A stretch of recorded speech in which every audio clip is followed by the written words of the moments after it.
before nitong Healing Hearts? Gano'ng katagal din nag-hinggap? Bago nung... Oo, Paraiso. Pero hindi naman kami nag-Paraiso. Strawberry.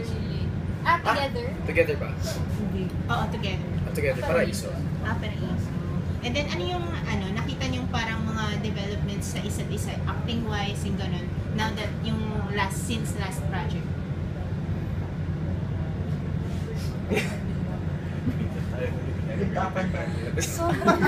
Hindi, iba talaga siya eh. Yung sobrang grabe yung pakit niya.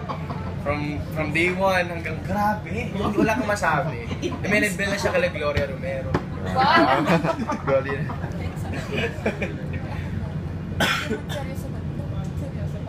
Convinced? Kasi seryoso. Hindi, seryoso magaling talaga siya. Ganito. Okay, ganito. Sample. Ayan, sige.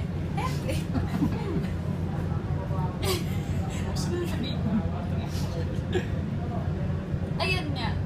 Gaya nung sinabi niya kanina sa kung ano yung parang natutunan niya sa buong acting career niya mula sa siya hanggang today, na sobrang pansin ko rin talaga na sobrang aware siya sa dami ng options na pwede niyang gawin. Parang ngayon kasi, hindi na lang basta-basta na, ito yung eksena. Hindi na lang basta-basta na, ito yung eksena, ito bibigay ko. Parang, dati kasi, sanay na kami sa isa't isa. Ngayon, nagugulat pa rin ako sa kanya pag may mga eksena kami na, uy, ano ginawa niya, ano ba namin. At saka, ngayon, sobrang matulungin niyang tao. Pag nag-e-eksena, talagang, grabe talaga siya magbigay. Kaya nga, ang ganda. Bawi ka. Tsaka seryoso ako, hindi ako dapat ko lang take. Shocks sa pressure. Hindi, ito, honestly speaking, yung kumakuha, seryoso to. Hindi, kumbaga yung lalim ng arte, yung lalim ng emotions yung pinakukuha niya. Ako kasi minsan sa kanya ako kumukuha. Kumbaga, hindi ako nadadala dahil eksena. Nadadala ako dahil sobrang natural. Kumbaga, pag eksena kasi mabibigyan, mga sweet. Yan na. Siya yung nadadala sa akin. Kumbaga, usually dapat lalaki nagdadala. Pero sa kanya ako nadadala. Kumbaga, yun yung isa siguro sa advantage namin kasi siguro dahil kilala namin ng isa't isa. Alam namin yung kiliti ng bawat isa't isa. Alam niya kung saan ako titirahin sa mundo. So, yun. Hindi, totoo po yun. Totoo ba? Diba? Siya talaga.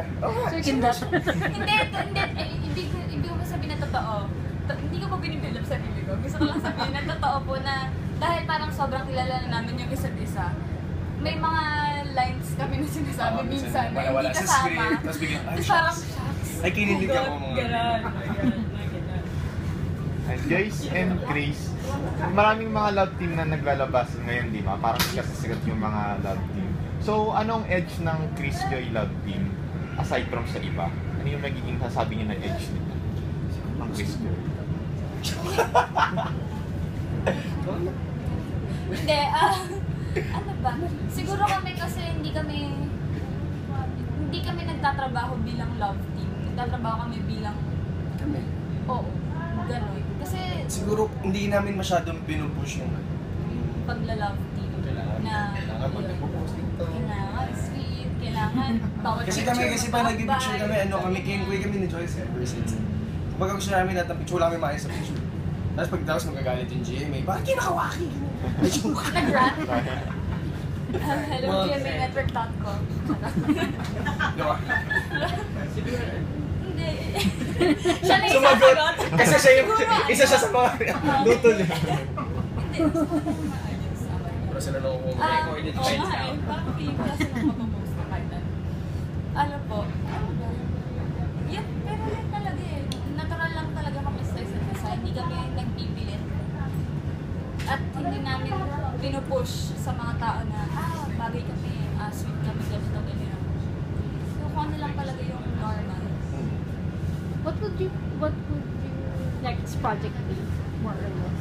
Will you have a next project together? Ano po namin alam. Hopefully. GMAnetwork.com. Hopefully. Right up nyo nga ito gusto lang magkatrabaho. Mag-album daw si Joyce Mo. Yes. Yeah. Sing and dance. Ano pong gusto niyong Mga alone, yan. Love on top daw ulit. Love on top. Wala tayong love on top. Shucks, may singaw po ako, hindi ako.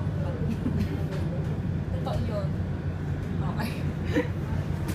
Bago mag-start, kasi bago mag-start, sinabi ni Christopher na ano, baka 65% daw yung chance na pwede magkabalikan. So may, may recorded pa lang. So ngayon, ilang percentage na siya? 65%. Patingin niyo, ilang percentage na yung chance na magkabalikan niyo? 66. Sakto nga eh, 65th anniversary ng GMA.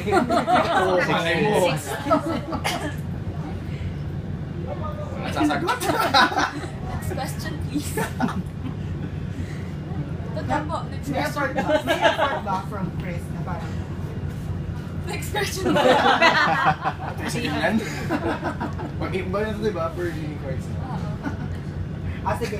Kailan na lang yung last time na yung nagpabebe yung isa sa'yo? Adin oneself, kanilang dalawa. Parang pa, baby. Parang naglambing. Naging sweet. Naging sweet, gano'n. Pa, baby. Ha? Hindi kasi may nag-ask na ako ng favor siya. Yung maganda lang bingo lang siya from friends. Kailangan ko kasi yung ticket ng Neverland. May access kasi siya. So, sabi ko, hindi. Concerned talaga ako, no? May pinanggalingan yan, eh. Diba? Concerned lang hingi ng ticket. Hindi, may something yung pinanggalingan. May parang congratulate kita or what. Bago Ay, ako, hindi. Ito na. Ikukwento ko na talaga. Ang ganda ng segue na nung nanghingi siya ng Ito ba yung Bulaga? Oo. Oo, yun. Hindi niya napanood yung Bulaga pa more. Napanood ko, pero yung last Yung lang, ganon. yung pagbuhat na sa kanya. Oh, yun lang yung napanood niya, gumanon lang ako. Tapos congratulations! Congrats! Ganyan, ang galing, ganyan. Hindi ko napanood eh, pero ang galing, ganyan. Hindi napanood ko yung last part. Napanood ko yung last part. Gumanon lang! Ano Kahit ba nabinuhat galing ka pa doon? din, napanood ko. Oh, di ba? Sabi sa inyo, hindi niya pa hinihingi. Sinend ko kasi eh. May request Sa inyo pala. Sa inyo pala to, guys. Naka-record tayo lahat. Again, game yun. Ayun, tapos Pwede pa ba? di Pwede ako ba? Guys, naman, pingin. thank you, ganyan. Biglang maya-maya, ay, di ba kilala mo si yung sa ano? Kasi nakita ko yung post ni ganito, pwede bang mag-ano ng ticket? Wait, hindi. Pero ito i-correct ko. Hindi yun yung purpose ko ng pag-congratulate. Malinis talaga. After ko siya i-congratulate ng Instagram ako, nakita ko, ay, may access sila sa source. Madam, baka pwede ako. Wala nga Wala eh! eh. Hindi, sakto.